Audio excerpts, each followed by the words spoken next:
work of the Missionaries of Charity, not very far away from here in Madrid, as well as the spirituality which inspires your sisters all over the world. I think that brings us very much down to earth.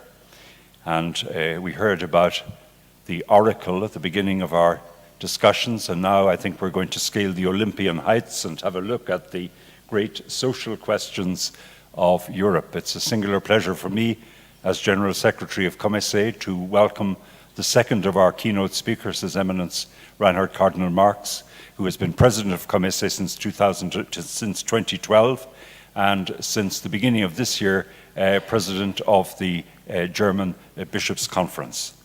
His interests in sociology and economics go back to his student days.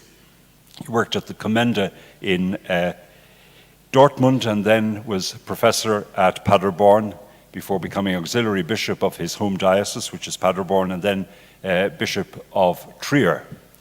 And so since 2008, Archbishop of Munich and Freising, and as I say, President of COMECE. And the social dimension of Europe is a very important theme, not only to our gathering here, but we believe it's close to Mr. Juncker's heart as well. And it's going to, I think, set the tone of the next 5 years. And we know we have a hotline to the Prime Minister of Luxembourg, the ex-Prime Minister of Luxembourg. So we hope that the message of today's keynote address will get through to the highest levels of the European Commission. Thank you very much indeed.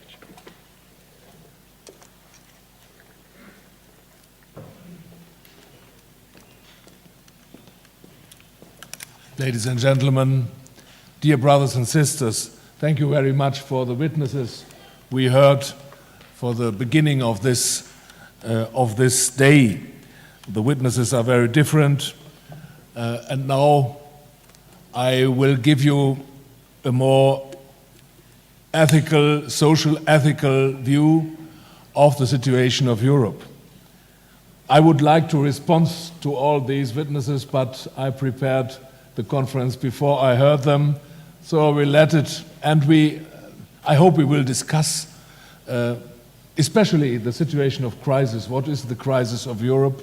That might be an important discussion. I'm hesitating if the situation is so negative only, but we will see what is the of crisis and who is who creates the crisis and in what sense we speak about the crisis.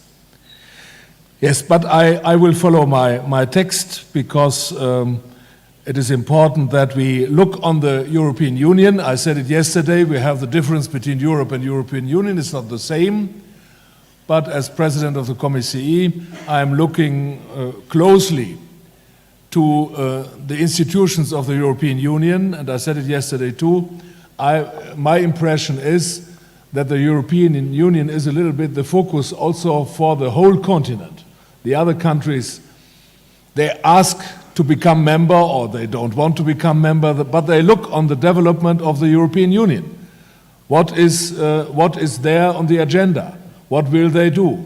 They influence all the countries which are not members of the Union. And so it's very important for us as Church in Brussels, with our secretariat to accompany, to look on what is going on in the Parliament, in the Commission, in the Council, and to see what can we do as Church for the development of Europe in the sense of the social doctrine of the Church. That's clear. That's our framework. Social ethics of the Church. And I said it in the morning in my sermon,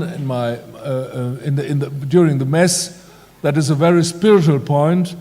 But to bring from the Gospel the social doctrine in the actual situation of the concrete European situation, that is a work we have to do together in the different ways, in the way the bishops can do it and the priests and the preaching and the active movements they are engaged in the different political, economical scenes, and also the scientists, the theologians, the moralists, they are here. And so I repeated from yesterday, it's very important that we organize such social days where all the people come together, not only the meeting of bishops, they know each other, they must hear also the witnesses, they must hear the experts and the politicians who are in the concrete work of the European Union. We learn a lot of those who are active in the society. Not they have only to learn, we have to learn too, as bishops. That's the spiritual sense, that's the spirit of the Council, the Second Vatican Council, and also what Pope Francis and also John Paul II and the other popes, Benedict, said.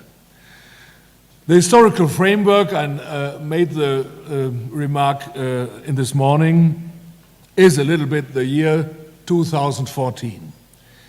The Australian historian Christopher Clark gave the keynote address at this year's Salzburg Festival, opening on 27 July, one day before the 100th anniversary of the declaration of war on Serbia by Austro-Hungary, and consequently the start of the First World War. Clark, who was addressed the issue of who was responsible for the war, in his celebrated book, The Sleepwalkers, it's very much discussed also in Germany, he used this keynote address in Salzburg as an opportunity to point to the topicality of the crisis of the summer of 2014 and to draw parallels to today's political conflicts and crisis regions. Although overall he expresses concern that the worldwide military conflict could repeat itself, he nonetheless gives a positive prognosis for Europe at the end of his speech. I quote, "It is not yet clear whether we are able to get out of this trap today. We are not necessarily any more clever or wiser than those who came before us. But we do have better structures, at least in Europe. This is where an economic and peaceable system has been built on the ruins left by two horrendous world wars, which is unique anywhere in the world. Also, these world wars are unique in the history of the world. On the continent where 100%, nearly 100% people were baptized, evangelized. Baptized, but not all evangelized. It's a difference. It is not only that the European Union has rendered war between the states of Europe unconceivable, but that this transnational structure offers a model for the whole world to resolve conflicts of interest peacefully. The European Union is getting a bad press at the moment, sometimes also in the church, particularly within Europe. The European Union and its values are also being questioned by populist movements within the Union. And they are not, apparently it's not easy to identify all these values. But anyone looking at the European Union from outside sees it as an act of transnational political will, which is one of the greatest achievements of the history of humankind. Quotation end. This year, people all over Europe are commemorating the outbreak of the First World War 100 years ago, grieving for the dead and reflecting on the lessons which we must learn from history. Although the Second World War caused an even greater number of casualties in Europe, many nations continue to recall the First World War, once referred to by the US diplomat and historian George Kennan as the great seminal catastrophe of this century, as the Great War, La Grande Guerre. Pope Francis also remembered the dead of the First World War last weekend when visiting Fogliano. The bishops of COMECE will meet together with the president of the CCEE in Verdun on 11th November to commemorate the dead and pray for peace. The sheer density of European history is, however, also shown by this year's other historical commemorations. 2 weeks ago, we recalled the 75th anniversary of the outbreak of the Second World War. It is distressing that only 25 years passed between the outbreaks of the two world wars. I celebrated Holy Mass on 1st of September together with the Archbishop of Gliwice in order to emphasize the role of the Church as a builder of bridges, conciliator and peacemaker. This is a role which she has unfortunately not always lived up to in the past century. It is also now 25 years, too, since communism collapsed in Central and Eastern Europe, and it was possible to overcome the division of Europe in revolutions in the various states that were largely peaceful. We will celebrate it in Germany, that's clear, on the 9th of November in Berlin. It took another 15 years until 2004, 10 years ago, for these states to become members of the European Union. The COMECE bishops came to Spain back then also for that reason in 2004 to undertake a pilgrimage to Santiago. Europe is at a crossroads. Looking at the world in a year such as this, with such significant historical commemorations, we once more see major challenges and geopolitical developments. We look with concern at the conflict in Ukraine and at the relationship between Europe and Russia. Insecurity has become common with regard to relations between Europe and the United States. And the bloody conflicts in the Middle East, in Gaza and Syria and in Iraq give rise to new questions as to the future faced by the region and by world peace, and in view of the cruel, inhuman atrocities, also with regard to our responsibility for the world. Globalization has brought political and economic developments in the different parts of the world even closer to home for us. These developments also repeatedly pose the question for us as to who we as Europeans actually are, how we wish to live, and what our understanding of our position in the world is to be. Have we heard it, have we a common idea? Is a common society in Europe possible?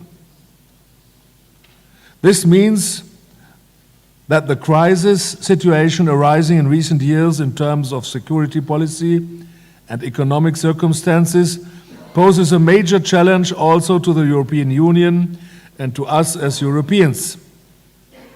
The European Council set the course in July and August by appointing new incumbents to the offices of the President of the Commission, Jean-Claude Juncker, we heard it, the High Representative of the Union for Foreign Affairs and Security Policy, Federica Mogherini, and the President of the European Council, Donald Tusk. The European Parliament will start in the next few days the hearings of the members of the new European Commission.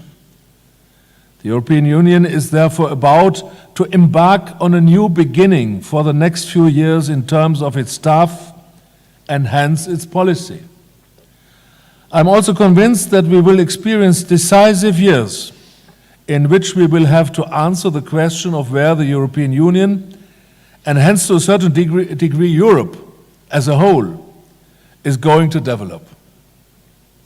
This applies to all dimensions of European unification, to the Constitution, to Europe's responsibilities in the world, and in terms of relationship between the economy and social equalization in the European Union. Europe must ensure in this situation what conclusions it intends to draw from the economic crisis of recent years. This quickly leads to calls for a social Europe. Having said that, as popular as this motto is, it is also completely open as to what we are to understand by a social Europe. The European state debt and economic crisis has led to considerable social turbulence in many European states. The economic situation is admittedly already improving, slowly. There are indications of an economic recovery here in Spain. Greece is already able to borrow on the capital market again to some degree, even though the question of a renewed debt cancellation will be an issue to be dealt with in the European political arena once again. However, improvements in the social situation always lag behind economic developments, so that we continue to be confronted by a multiplicity of social problems.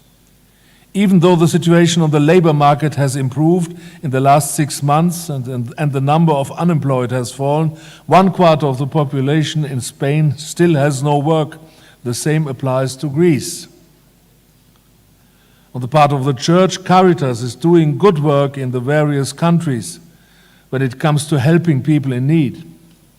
In Evangelii Gaudium, Pope Francis recalls Jesus' appeal to his disciples, "Give them some food yourselves," and points out that, I quote, "it means working to eliminate the structural causes of poverty and to promote the integral development of the poor, as well as small daily acts of solidarity in meeting the real needs which we encounter."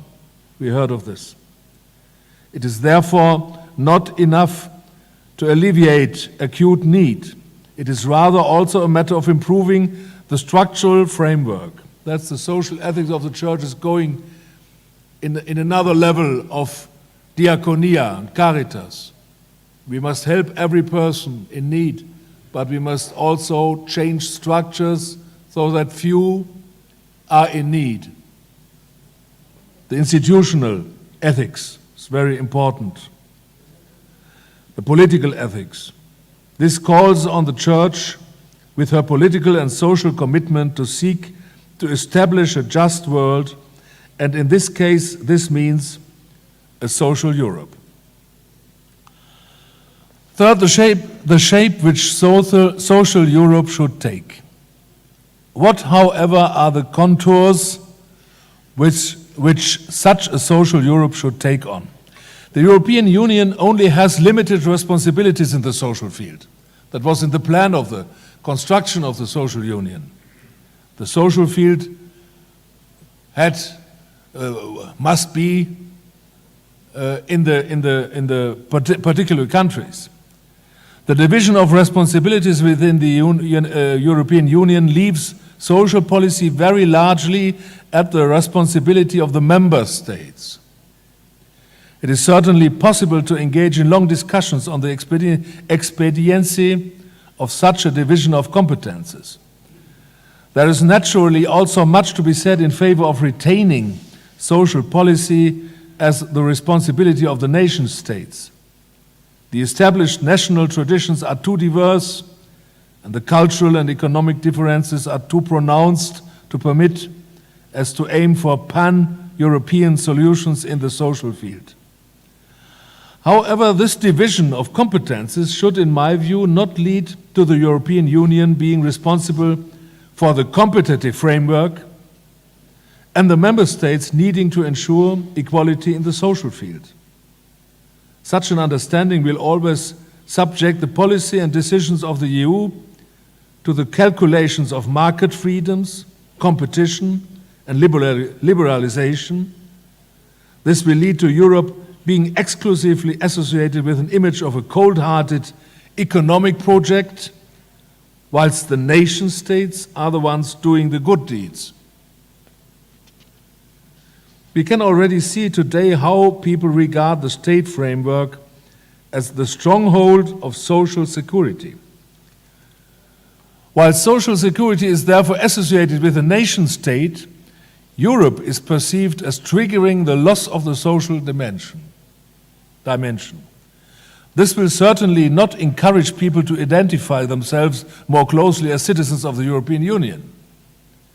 Finally, it is social cohesion in particular which makes a major contribution towards identification with the political structure. That was clearly the case in the history of Germany and in other countries. The social state. This is indeed why the member states insist on retaining responsibility for social policy. It therefore comes as no surprise that no progress is being made in terms of shaping a European identity of if Europe is understood across the board as only constituting a social threat.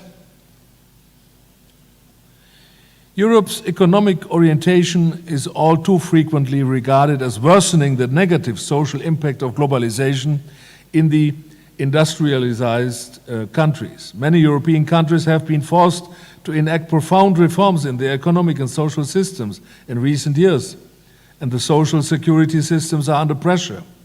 The European Union is often blamed for this situation, and as the engine of globalization is said to promote competition and hence destroy jobs or contribute towards their being relocated abroad. With regard to the social impact of globalization, I am, however, convinced that European unification is not the problem, but the solution. Only a strong, unified Europe can make its voice heard in a globalized world. The national social welfare states can hardly face this challenge alone. It is, however, not so easy to separate economic and social issues within European policy. This particularly applies with regard to economic and monetary union, with its wide-ranging interconnections, the degree of which many did not notice until the crisis. European legislation and many political measures at European level therefore also affect aspects of social, fiscal, and budgetary policy. They also have a major impact on the latitude available to national social policy. And not lastly, the European Union also influences developments in social policy with the method of open coordination, a special method of the policy of the European Union. We therefore need to have an idea how the social dimension of the European Union can be shaped and along what principles it is to be orientated. Over and above this, the question also certainly emerges of the degree to which redistribution of responsibilities between the Union and the Member States is needed and would be desirable. It might make sense to establish a European Convention on social issues, and not only on the institutional structure of the European Union. It is absolutely essential for the European Union to gain assurance with regard to its competences in the field of social policy. That will be the discussion of the next years, I promise it. When the European Council adopted in March 2000 in Lisbon the so-called Lisbon strategy, its goal was to make the European Union the most competitive and dynamic knowledge-based economy in the world within 10 years. It was a little bit a neoliberal vision. It's gone. The strategy also encompassed social cohesion and environmental protection, but these were subordinate to the goal of achieving competitiveness.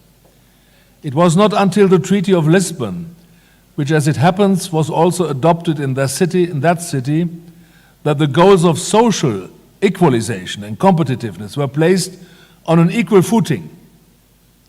The Treaty of Lisbon, which came into force in 2009, declares in another way, I quote now, a highly competitive social market economy to be one of the objectives entrenched in the European Union treaties.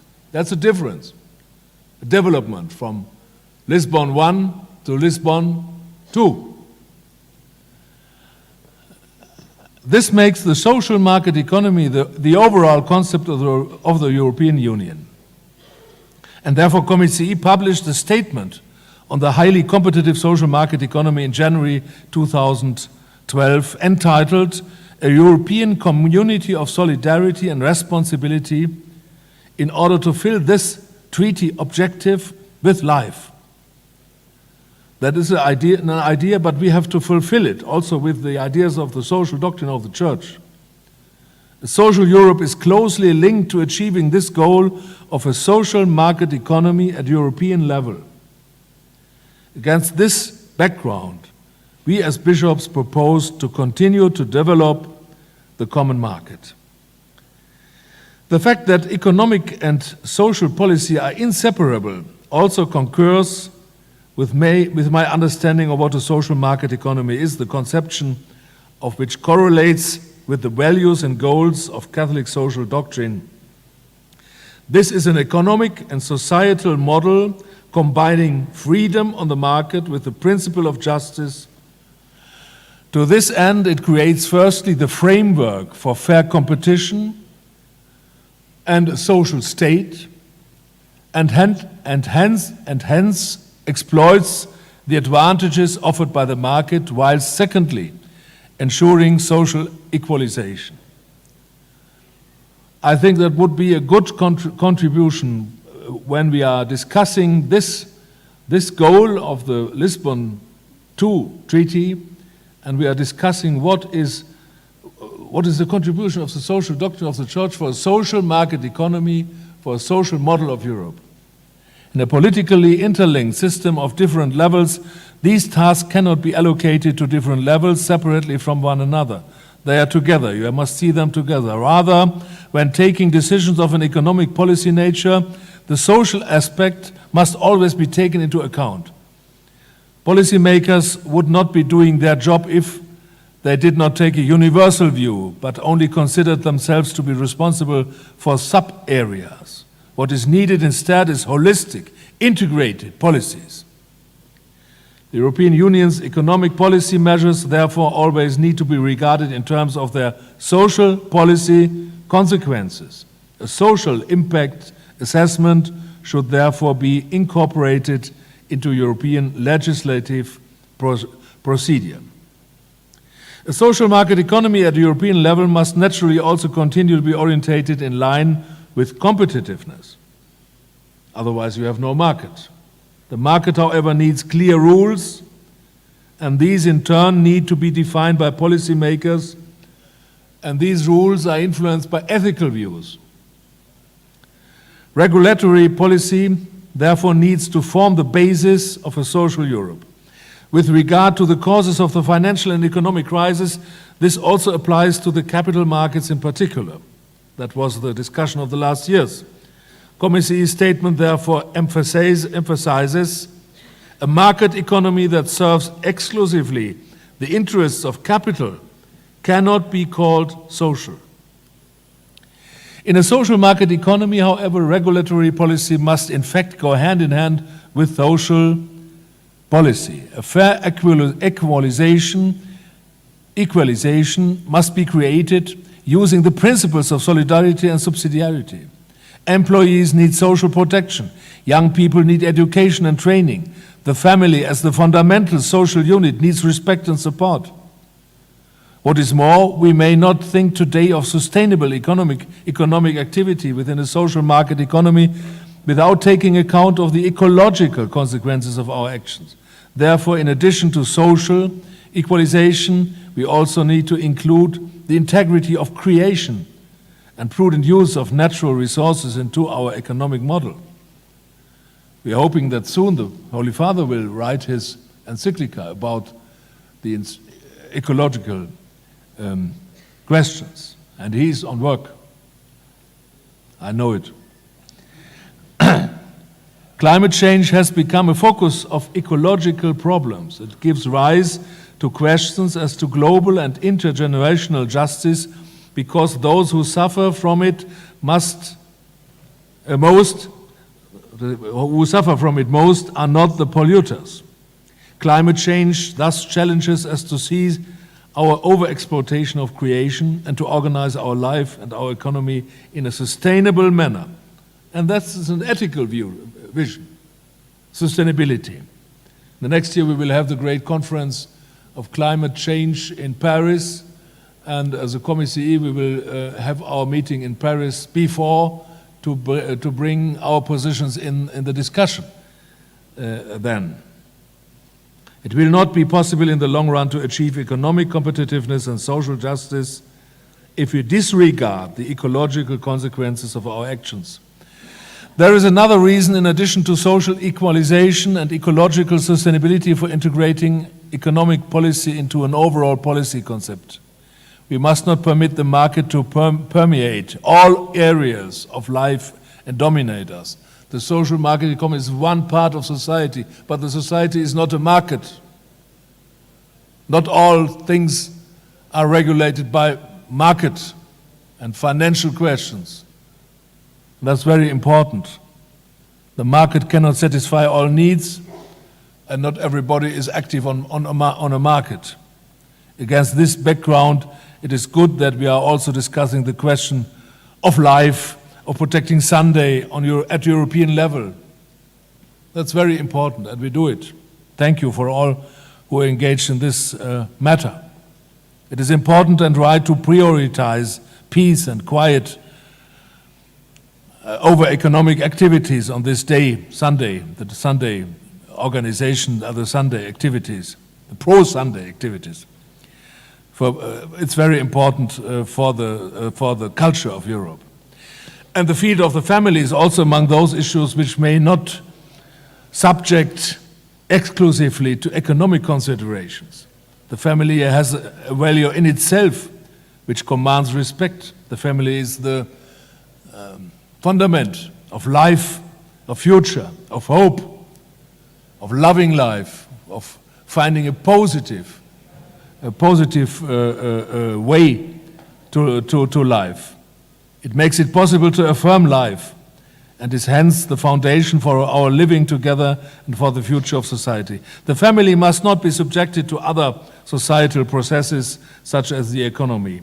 We must therefore not increasingly adapt the family to economic life, but we must structure the areas of work and the economy in a way that is family friendly, not in the opposite, to make the family as a producer for the economy, but the economy must be organized in a family-friendly way. Families also do fundamental work for society in our modern communities. This is why policymakers at all levels must ensure that they support families. Even if the European Union is not responsible for family policy, that's very important. Our countries, where we are present as bishops, as Catholics, they are responsible. Family-friendly policies are part and parcel of a European social market economy, and so we have to mention it also on the European level. The examples of Sunday and the family indicate that the economy and the state are based on a cultural framework. They are a prerequisite for our societal and economic system. This is why the economy and the state must respect and protect these foundations. In Germany, we have the famous word of a constitutional law expert Catholic, Ernst Wolfgang Böckenförde, is always quoted with this phrase, and was very important till today in our societal debates. I quote, "The liberal secular state, which is not negative, positive. The liberal secular state lives on premises that it cannot itself guarantee. The liberal state needs other roots, otherwise it cannot exist. That is a very important thing. And there is the place also of our work. It's very fundamental for the future of the world. We cannot have a Christian state in 10 or 20 years.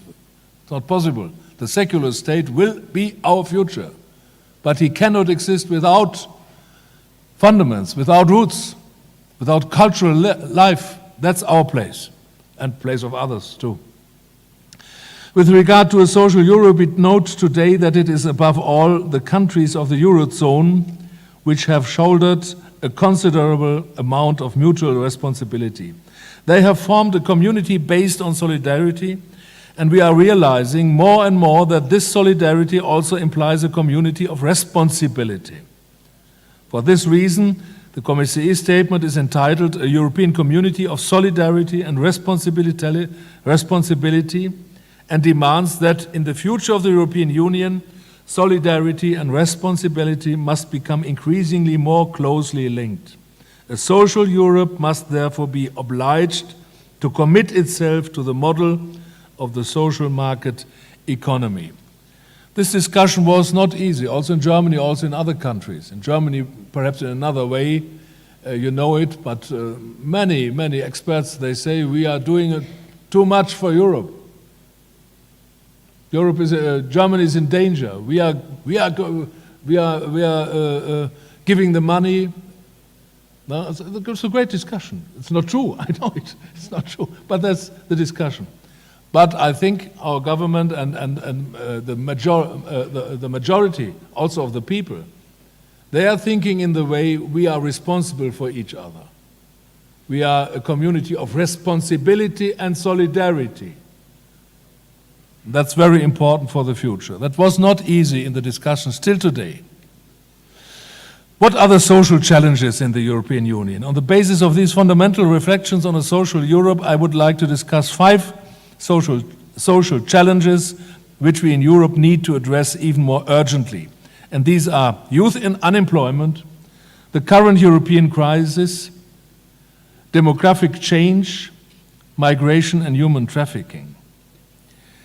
With regard to the labor markets, I am still shocked most of all by the high level of youth unemployment in the countries of Southern Europe.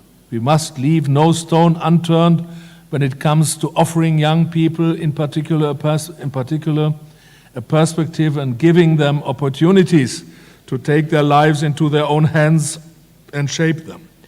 We have been speaking for a long time of a lost generation with regard to unemployed young people. We must not accept this situation, either with regard to the young people themselves or indeed in terms of the long-term political consequences of this situation. Education and employment are therefore the topics on which we need to work. The Christian perception also focuses on the responsibility and the willingness of the individual to achieve. Education, aiming not at economic success, but which also forms part of personality formation, takes on central importance in this context. Pope Benedict put it like this in his inaugural sermon in 2005. I was very impressed by this sentence, and I quoted it very often. Each of us is willed, each of us is loved, each of us is necessary. This must be the general orientation of our society. This is why we may not simply give up on today's unemployed, give up on today's unemployed, even in a situation which is economically as insecure as today's. But we must repeatedly open up opportunities for them. In the Commende, my successor is here in this institution. As a young priest, I worked with young people who didn't find work. It was very important for me to learn from them how they are open to bring themselves in the possibility to come in a work. Losing one's job means not only losing one's income, but also entails fewer opportunities for societal participation and restricted life prospects. Pope Francis also says no to an economy of exclusion. That is very important. As Christians, all our thinking must start from the concept of human dignity, and we must enable everyone to partake of work and of societal processes. Particularly in view of mass unemployment, social policy must not be restricted to simply providing for the livelihood of those affected. Assistance provided by the social welfare state must rather aim to enable people to take part in the life of society once more. Second point, Europe has not yet overcome its economic and social crisis. Spain is able to achieve economic successes today once more as a result of really impressive reforms, but hard reforms. Other countries, however, such as France and Italy, remain in difficult situations. They are pushing for more money to be invested in order to boost the economy. I'm not expert in it, but I regard it. Other countries, in contrast, particularly my home country, Germany, is one of these, insist that the crisis states should become financially consolidated and implement structural reforms. There will certainly be a need to set impulses for growth. The Stability and Growth Pact, on which our common currency, the euro, is based, also affords possibilities for this. We, however, also need to be aware that it cannot be fair to solve our problems today at the expense of the generations to come. That's not sustainable. Sustainability and striking a sound balance are indispensable criteria for economic activity. And I think that's in the line of the social doctrine of the Church. In the interest of the common good, as the COMECE bishops stressed in their statement on the social market economy, Europe must therefore engage in monetary, financial and economic policy which is orientated towards stability. There is, however, a need here to respect the principle of social justice, and we must keep a particularly close eye as Church on those who are least able to make themselves heard. These include, firstly, the socially vulnerable, and secondly, those who have not yet been born today. Not only in our pro-life actions, that is clear, I thank you for all what we have done in this matter, but also those who are born, but who will have a future also in 20, in 30, in 50 years. For this reason, the necessary efforts towards austerity in the European countries must not be at the expense of the weakest in our society, and we must look on it in a very good way as Church, to look from the poor on the society. Third, also demographic change has been a challenge for us in Europe for quite some time. The trend is really rather advanced in some countries, whilst in others it has yet to begin. It's very difficult to explain the reasons. I will not go further, but this is a very complicated problem, the demographic change that will come in other cultures too. It's not a typical European problem, but a problem of more wealth, of freedom of the women, and so on. No? Of many causes, also cultural causes. But to look on it is not so easy. But when we have no good families, that is a great question for the future. That is clear. Also in an economical sense, that is clear.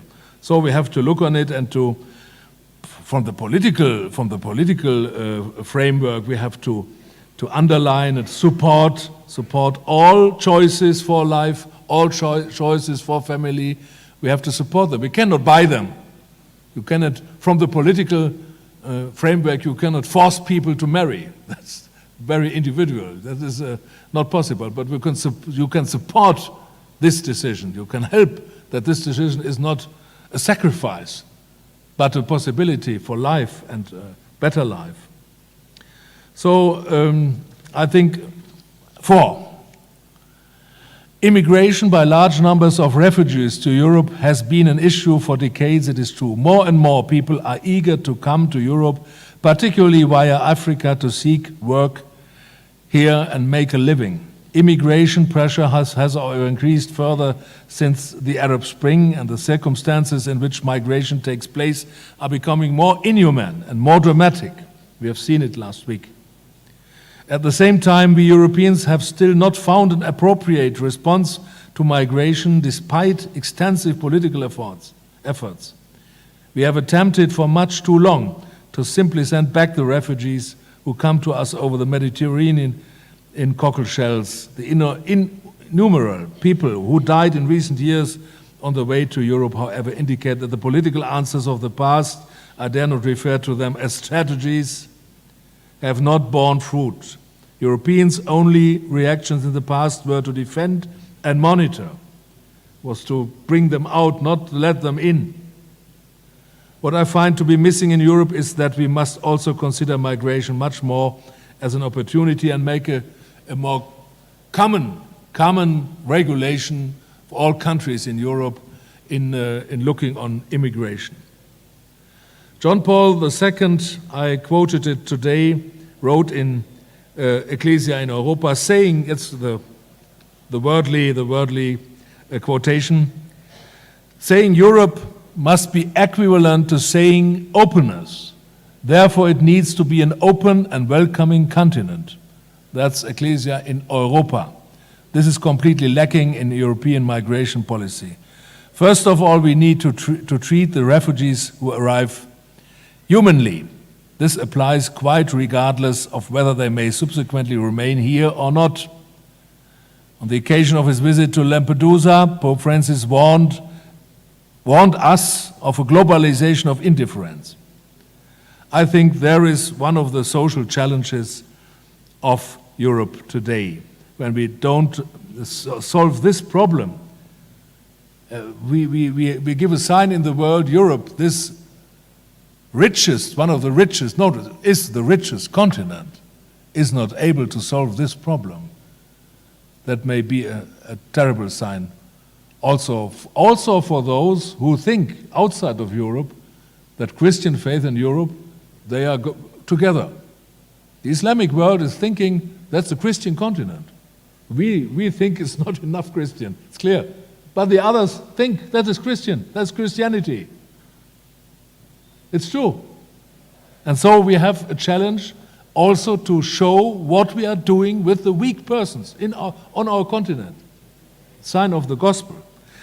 And fifth, the urgency of the topic of human trafficking is still not being realized, the urgency of this topic. Many consider this problem to be far remote from home. They are, however, neglecting the fact that this topic has arrived in many areas of our society, and we don't see it. Human trafficking has many faces. Domestic slaves, also in Spain. Illegal, legal, whatever. Coerced workers, forced prostitution, organ trafficking. They are making much money. We heard it in our conference in COMECE. We were astonished when we hear the sums. That is an industry, it's a new industry, human trafficking. Approximately 880,000 people fall foul of human trafficking in the European Union each year, according to ILO estimates. The figures is more than 20 million people worldwide. Not lastly, Pope Francis focused on this topic and denounced it as a crime against humanity.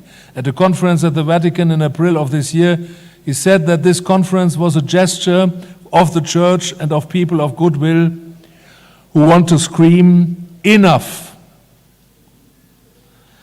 And finally, the contribution of the Church. What contribution can the Church make towards a social Europe? The Church does not have any technical solutions up her sleeve.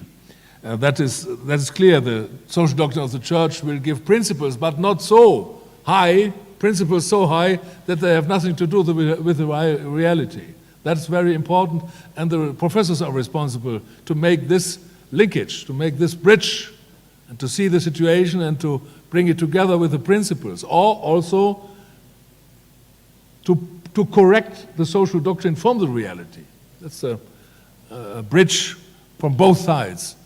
And so we have to bring this social doctrine, social ethics in the complex situation of the European Union. We have the Parliament, we have the Commission, we have the Council, and in our world we have the different actors in the Church, not only the bishops, we have the lay people, we have the parties, we have institutions, we have professors, we have documents, we have the Holy Father, we have the Nuncio, we have many actors, many actors. When we are working together, when we are playing on the field together, we can make a lot. But when we are against each other, then it's nothing. So we have to bring a contribution to this society of Europe, which is in crisis, which is transforming, which is difficult, pluralistic, secular. But it's like this. We cannot choose our society on the reality. We have to change it. We have to go in, but not to say that it's not our world. The Saint Pope John Paul II stressed in Ecclesia in Europa that Catholic social doctrine arises from the encounter of the biblical message and human reason on the one hand, and on the other with the problems and situations involving individual and social life. And that is our contribution, I think. I was very astonished when I read in the last book of John Paul II, which was written, or which was published 5 months, I think, before he died in 2004, Identity and Memory, Erinnerung und Identität. There's a small chapter about the social doctrine of the Church, and I was professor of social doctrine. So I was astonished when I read, what is the red file? What is the red file of the social doctrine of the Church? The red file is freedom. In our idea was justice, solidarity, and so on. Freedom, responsible freedom. He was really a great thinker. Also for the social doctrine of the Church. That is much more. That is our contribution. But that is another concept for another conference. The social doctrine is therefore a holistic concept focusing on people and their dignity and not instrumentalizing them. Looking on the freedom of people.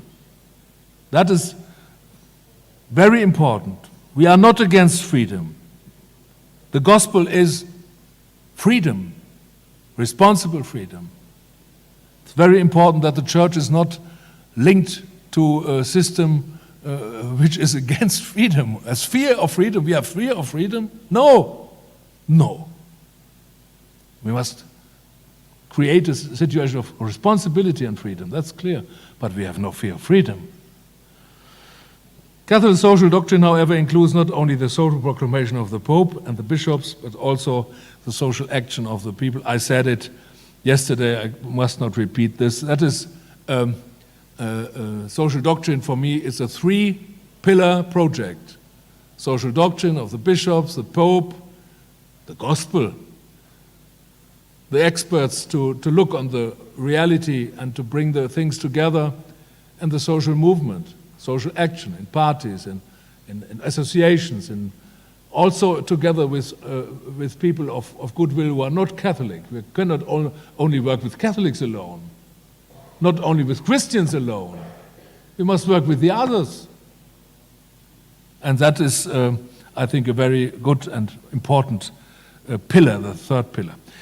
Conclusion. When the presidents of the European Commission and of the European Council, José Manuel Barroso and Herman Van Rompuy, as well as the Vice President of the European Parliament, Laszlo Surján, met on the 10th June of this year to engage in a dialogue with the religious leaders, President Barroso described his initiative to bring European intellectuals together, together to discuss the new narrative of Europe, the new narrative of Europe. What this stands for is the idea that the peace-based reasoning of Europe integration is no longer sufficient. Almost 70 years after the end of the Second World War, many people are of the opinion today that combining the economic, social, and political strengths of Europe in a globalized world is the new reason why states in Europe should work together. Schuman, Adenauer, De Gasperi were quoted, and I think for me, I said it yesterday, one of the best formulation for Europe is Europe must be a contribution for a better world, from Jean Monnet. Very simple, not a great ideology. Must be a contribution for a better world, not only for us, for our interests, but for the world. That may be a possibility to gather also people together who are not from the same religion and the same faith. We can, as church, work to create a new narrative. but perhaps it's better to show that we are active for the poor, for the weak, that we are active in creating a social justice, that we are acting and convincing people to be engaged in creating a society which is characterized by solidarity and looking on the poor. That will be more important than to create a new narrative. We must show the narrative and bring the gospel in action, and then the people see, that's the church. That is your opinion. That's our opinion. That's our narrative. Our narrative is the gospel, and the gospel is in the heart of many people. Also of those who are not faithful, they see, that's the gospel. You mean it like this, like the sisters. You mean this? Yes, we mean it like this. That may be our contribution for a new narrative of Europe. And I think, yesterday Cardinal Bagnasco said it, La Chiesa ama Europa. The church loves Europe. That is a very, very important point, that the people feel the church is looking with sympathy to this project, like the popes did it, especially John Paul II in Ecclesia in Europa. He looks with sympathy to this project, which is difficult. We are angry about it sometimes. It's okay. But with sympathy, with great sympathy, we are looking on this project of the European people to be unified and to be to be a contribution for a better world. And I think as Christians, we must show that we want to be part of it, of this project, and take our responsibility for this project with the gospel in our hand and with the Spirit of Jesus in our hearts. Thank you very much.